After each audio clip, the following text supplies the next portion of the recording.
Hey guys, and welcome to day 16 of the Regulation Reset. Today we are going to be talking about the physical symptoms of stress, where stress appears in your body.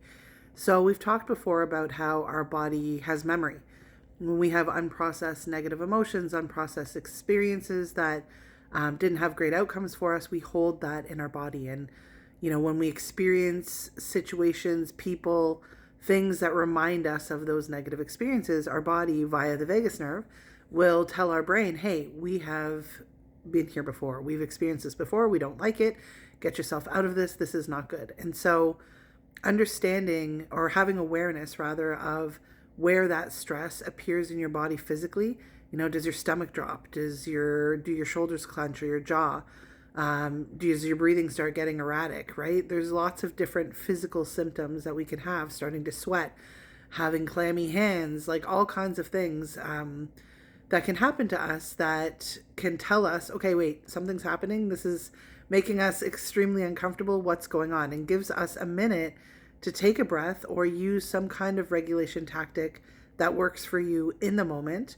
Once you feel those physical symptoms, so you can maybe get a sense of balance, take a breath, have a minute of calm so that you can pause and reflect and handle the situation how you want instead of just getting immediately stressed out, anxious, angry, whatever, whatever the reaction might be, something that, will generally protect yourself to try to get yourself out of that situation. So, let's say you have a very bad meeting with your boss, and the next time they call you to come into the office, you start to get stressed out, right? You start sweating, your hands start to sweat, your breathing gets erratic, your stomach drops, you're like nervous like crazy.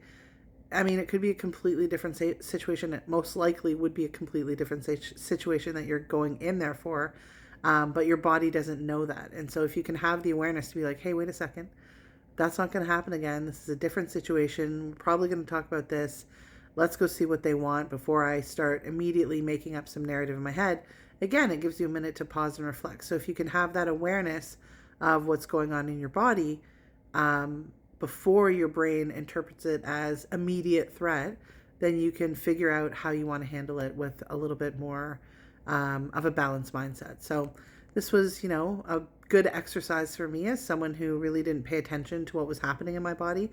I was really only paying attention to what I was thinking, and understanding now how significant of a role my body was playing in causing me to feel this way or that way, made me really want to understand how I could be more aware, and then what I could do in the situation to bring my body down into that place of safety so I could actually think about what was going on and react, hopefully, with a little bit more stability in terms of how I'm thinking about it, or, how I'm reacting to it emotionally. So good luck with today's exercise. Maybe you're a little bit more aware of your body than I was already, but always a good exercise to go through to recognize where that stress appears in you physically.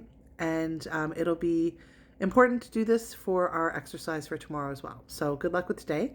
And if you want to share, always post in the school group.